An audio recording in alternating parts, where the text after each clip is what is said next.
Bine ați venit, dragilor din Zodia Leu, oriunde v-ați afla. Sunt încântată să fim din nou împreună la o nouă lectură pentru perioada 2 până pe 8 februarie 2026, așa că dacă aveți nu doar soarele, ci și luna, Venus sau poate ascendentul în această zodie, mesajele pot fi de asemenea relevante și pentru voi. Vă reamintesc că este o lectură generală pentru un colectiv larg, așa că luați din lectură doar ceea ce simțiți că rezonează cu voi. Înainte să începem lectura pentru zodia voastră, dragilor din Leu, vreau să mulțumesc tuturor celor care sunt deja aici și care mă susțin, iar de asemenea apreciez enorm de mult fiecare comentariu de susținere, fiecare gest de apreciere și fiecare gând bun din partea voastră. Iar dacă sunteți aici pentru prima dată și simțiți că acest canal vă aduce claritate, ghidare sau liniște interioară, vă invit cu mare drag să vă abonați și, desigur, dacă doriți, îl puteți susține printr-un simplu like. Începem, dragilor, cu energia. Energia voastră pentru această săptămână cuprinsă între 2 și 8 octombrie. Și avem iubitoare, avem influența zodiei Taur, posibil unii dintre voi să aibă chiar un ascendent în această zodie, și influența lui Venus. Venus care vine cu iubire, vine cu frumusețe, vine cu felul în care voi vă veți relaționa, mai ales în plan afectiv, dar și estetic. De asemenea, Venus aduce stabilitate, aduce iubire de frumos și cred că veți fi mult mai interesați în această săptămână la tot ceea ce voi vă doriți pentru a vă simți bine în propria piele. Simțiți nevoia de iubire, simțiți nevoia de reușite, de dorințe care să se activeze, cum de asemenea aș spune că există o tendință în a fi mult mai sociabil, o tendință în, nu știu, poate că unii dintre voi încep să vă placă lucrurile astea culinare sau tot ce ține de cosmetică, vă schimbați poate modul în care arătați din punct de vedere exterior, poate faceți mici cumpărături pentru schimbarea vestimentației sau schimbarea look-ului, da? Poate vă schimbați coafura, frizura, nu știu, ceva schimbați la aspectul vostru exterior în așa fel încât să ieșiți în evidență, să vă faceți remarcați și cumva încercați să mențineți o imagine care să iasă în evidență.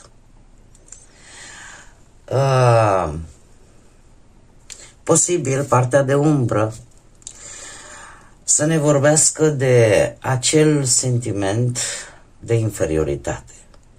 Acel sentiment că poate nu vă vedeți încă adevărata voastră valoare și cereți sau așteptați cumva o confirmare din exterior care, dacă nu vine, poate aduce și anumite frustrări. Am văzut energia generală, haideți să vedem și ce ne spune tarotul. Ei, și avem judecata, așa un mesaj aleatoriu. Judecata este este arcanul, unul dintre cei 3 arcani, îmi cer scuze, a cărei energie ne va însoți pe întreaga lună februarie, ceea ce îmi spune că oriceva ce posibil să fie avut senzația că a murit, dar va renaște, ori există o comunicare reală prin intermediul unui apel telefonic, prin intermediul unui e-mail, care te va face să treci la acțiune. Și aș mai spune că această săptămână pentru unii dintre voi probabil că va fi o săptămână în care aveți o șansă destul de rară în a ierta sau a fi iertați sau în a vă ierta pe voi înșivă. Haideți să vedem totuși, pe general, ce vine pentru dragii mei din leu în săptămâna 2 până pe 8 februarie 2026.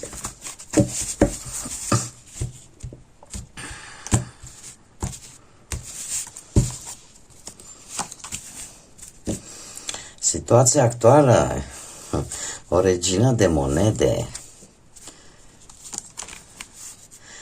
Interesante cărți.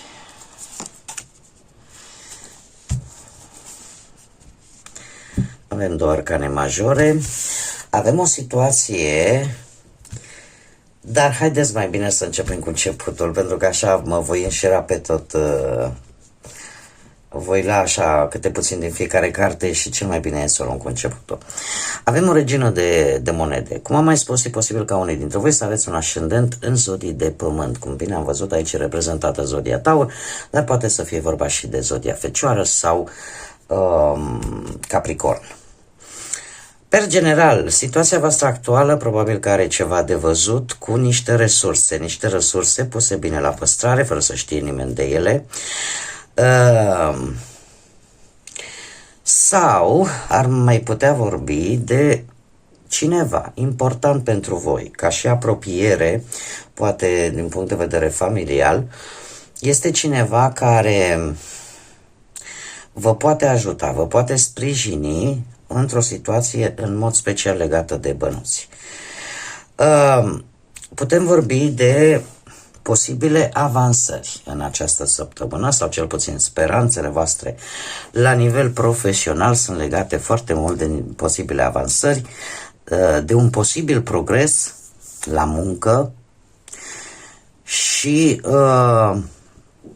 posibilitatea găsirii unui job pentru cei care sunt în căutarea unuia, cu ajutorul unei energii mai în vârstă, care poate sau nu să aibă legătură cu zodiile de pământ. Dacă vorbim de bănuții se pare că au șansa de a crește, progresiv, e adevărat, nu dintr-o dată. Ne mai poate vorbi și de acea situație în care poate ar fi necesar să vă puneți o anumită sumă de bani într-un loc în care decât voi să-l cunoașteți. Dacă vorbim de partea asta sentimentală, este o perioadă în care aș spune că lucrurile sunt destul de bune în relație. Simțiți nevoia să petreceți mai mult timp cu perechea voastră, simțiți nevoia să ieșiți poate împreună cu cel sau cea pe care voi o îndrăgiți, iar cei singurei vedem foarte bine atitudinea asta de a atrage atenția. Totuși această regină de monede vine și spune că nu trebuie să exagerați în a atrage atenția cuiva, pentru că totuși voi aveți și niște calități interioare de care cel care poate fi atras de voi trebuie să țină cont. Adică nu este neapărat necesar decât un aspect fizic plăcut. Puneți-vă în valoare în primul și în primul rând și calitățile voastre și abilitățile voastre interioare. Acum, aici este partea interesantă, ce nu prea este în favoarea voastră. Ce nu prea este în favoarea voastră este o situație care implică niște riscuri destul de mari. Sau poate un compromis care nu este sau nu va fi destul de benefic pentru voi. Trebuie să vă spun că ori o mutare de locație, ori o călătorie destul de lungă, care îți cere mai multe riscuri decât poți tu să îți asumi, este bine să-ți asculți intuiția, pentru că nu este ce trebuie pentru voi, cel puțin nu în această săptămână. Dacă, de exemplu, există o situație, indiferent de ce plan al vieții vorbim, că e el profesional, material sau sentimental, care implică anumite temeri, anumite îndoieli, bine ar fi să vi le ascultați. Pentru că, alminteri, poate juca împotriva voastră.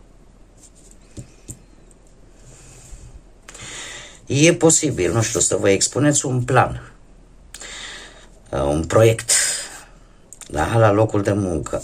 Dacă vedeți că există mai multe păreri contra, înseamnă că ceva acolo nu e în regulă și nu insistați. De asemenea, dacă vorbim de dorința de a câștiga mai mult și a risca mai mult, nu e tocmai săptămâna potrivită pentru acest lucru și asta am spus-o chiar și la lecturile generale pentru februarie. Deja încă de pe 3 februarie avem un tranzit astrologic care spune acest lucru, specifică acest lucru. Da? Vor veni foarte multe fluctuații pe partea asta a finanțelor, așa că clar, general, nu riscați. Nu vă avântați, nu este un moment în care să începeți ceva cu totul și cu totul nou, asumându-vă riscuri sau asumându-vă tot felul de compromisuri. De asemenea, mare grijă pentru cei care aveți tendința să intrați în relații pasionale, care știți exact că nu sunt de durată, nu sunt ce trebuie, pentru că puteți avea probleme. Și aici vorbesc atât pentru cei care sunteți într-o relație, cât și pentru cei care sunteți singuri. În schimb, ce este favorabil pentru voi? Pentru voi, un rege de bâte, care vă poate reprezenta foarte bine pe voi, pentru că reprezintă zodiile de foc, berbec, leu, săgetător, și anume ambiția. Ambiția de a nu te opri, de a nu îți fie frică de tot ceea ce vine, că una e să-ți asumi, să intri în ceva nou și alta e să continui să înfrunți viața, să înfrunți tot ceea ce derivă din ea, ce viața ți aduce, da? Ce provocări ți aduce. Este o săptămână destul de benefică să vă faceți un plan de viitor pe termen lung, iar dacă vă confruntați și în această săptămână cu situații destul de grele, să știți că nu sunt de lungă durată. Sunt destul de temporare. Aș vrea să spun că e posibil ori să cunoașteți, să întâlniți o persoană cunoscută sau nu, care să vă poată ajuta să rezolvați o problemă. Dar, desigur, grijă la impulsivitate, la acea cantitate, mai mică sau mai mare, depinde de fiecare, de aroganță. Deci păstrați-vă, în primul și în primul rând, păstrați-vă țelul, direcția. Dacă vorbim de muncă, aș putea spune că există, ori cunoști pe cineva, ori deja știi pe cineva în care tu poți avea încredere și care te poate ajuta, poate să găsești un job sau să rezolvi o problemă legată de muncă. Cert este că aveți abilitățile necesare de a obține lucruri, chiar și pe partea asta financiară. Adică cumva sunteți pe drumul cel bun, dar trebuie să nu vă fie frică de provocări și de obstacole. Dacă vorbim de partea sentimentală, este o săptămână în care tindeți să faceți lucruri împreună, voi și cu perechea voastră, iar asta aduce o stabilitate, aduce o liniște în sunul relației voastre, iar cei care poate se confruntă cu o situație un pic mai negativă, se cere, cel puțin cu acest rege de bâte, ca ambii să aibă același scop, același cel. Ambii trebuie să lucreze pentru ca relația să meargă înainte și chiar să cunoască anumite îmbunătățiri. Cei care sunteți singurei, puteți afla în această săptămână că există cineva care vă poartă grija, care încearcă să vă protejeze. Poate să fie cineva ori de aceeași vârstă cu voi, ori un pic mai în vârstă. Cavalerul de monede. Ce puteți voi controla? Voi puteți controla viteza, ca să zic așa, cu care se vor desfășura lucrurile. Veți fi foarte meticuloși în această săptămână și cu precădere cei care aveți un ascendent în zodii de pământ, așa cum bine am văzut încă de la începutul lecturii, Taur, Fecioară sau Capricorn, Nu vă veți grăbi și asta e un lucru pe care voi îl puteți controla, da? Poate mergeți pe premiza graba strică treaba, hai să o iau eu mai domol, hai să las lucrurile mai ușor, să vedem cum se așează fiecare. Nu o să vă lipsească ambiția. Este o săptămână în care o să vă preocupe destul de mult planul material. De ce? Pentru că voi vă doriți o siguranță, vă doriți prosperitate materială și lucrul ăsta, energia asta vă va ajuta tare mult, mai ales pe partea profesională, unde e posibil să apară avansări, e posibil să apară mici progrese. Cum de-al minteri putem vorbi chiar, nu știu, de un șef, poate, sau un asociat, sau poate chiar un coleg de muncă ar putea să fie, sau o colegă de muncă care, într-un fel sau altul, va juca un rol destul de important în viața voastră profesională. De ce? Prin ajutorul pe care vi-l va oferi. Ce mai puteți voi controla? Puteți controla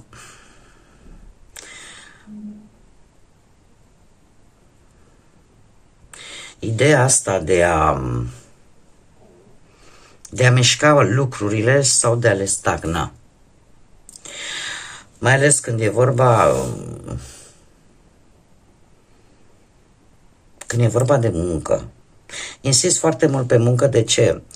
Acest cavaler de monede, aparte că ne vorbește de lentoare, de lucruri care se desfășoară destul de lent, dar merg într-o direcție bună. Cred că o avertizare pe care aș putea să vă aduc, nu e momentul, cel puțin nu în această săptămână, și asta depinde foarte mult de voi, să schimbați jobul. Dacă totuși sunteți în această situație, bine ar fi să căutați un job în acele locuri unde voi cunoașteți activitatea foarte bine. Deci nu în locuri noi. După cum bine vedem, noile începuturi la voi nu sunt viabile, nu sunt ok. Dar dacă găsiți, că sunteți în căutarea unui job și găsiți un job în care voi cunoașteți activitatea foarte bine, știți exact ce e de făcut acolo, atunci puteți încerca. Da? Sunt șanse să și reușiți. Acum, dacă vorbim pe partea asta a iubirii, a vieții sentimentale, Cavalerul de monede același lucru spune: pentru cei care aveți ceva probleme în relația voastră, nu ezitați, încercați să lucrați împreună la relație, fiecare să-și aducă aportul ca ea să funcționeze. Și cei singurei ține de voi dacă rămâneți în aceeași postură sau schimbați ceva, în sensul în care poți să schimbi locul sau modalitatea unde tu îți cauți perechea. Dat fiind și faptul că avem acest rege de bâte, mai degrabă aș spune că va trebui cumva să schimbați modul poate de abordare.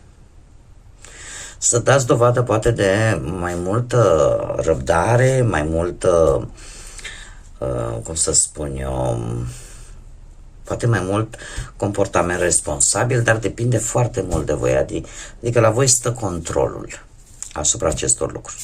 În schimb, ce nu este sub controlul vostru, ce voi nu puteți controla, o situație care poate să aibă sau nu legătură cu zodia Gemeni, care să vă aducă în faza de a lua o decizie crucială foarte importantă. E posibil ca această situație să fie adusă de către o persoană care este dispusă să se schimbe cu ușurință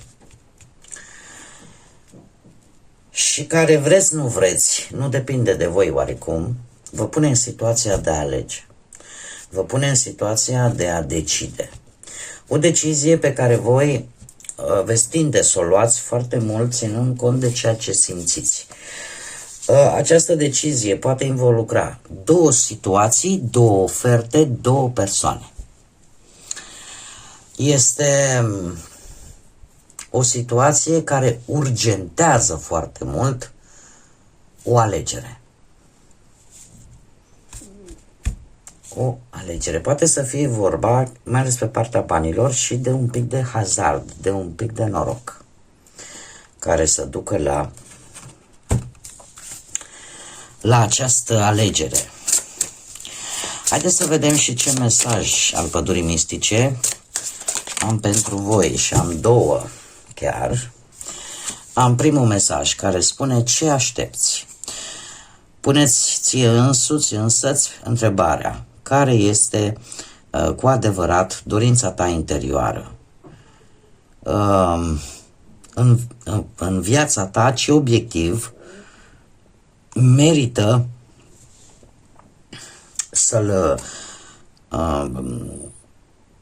viața și obiectivul care merită, pentru care tu merită să aștepți. Când îți vei clarifica aceste așteptări, abia atunci te poți focusa, îți vei putea focusa energia în acele direcții care într-adevăr sunt importante. Asta înseamnă de fapt a fi sincer cu tine însuți, cu tine însăți. Să-ți dai seama exact eu ce așteptări am de fapt, ce îmi doresc eu cu adevărat. Și abia atunci când îți vei clarifica aceste așteptări ale tale, aceste dorințe interioare, abia atunci de fapt te vei focaliza, te vei focusa și mai bine pe ceea ce este cu adevărat important. Mai am un mesaj care spune: totul va fi bine sau totul este bine. Învață să vezi lucrurile dintr-o perspectivă mult mai amplă.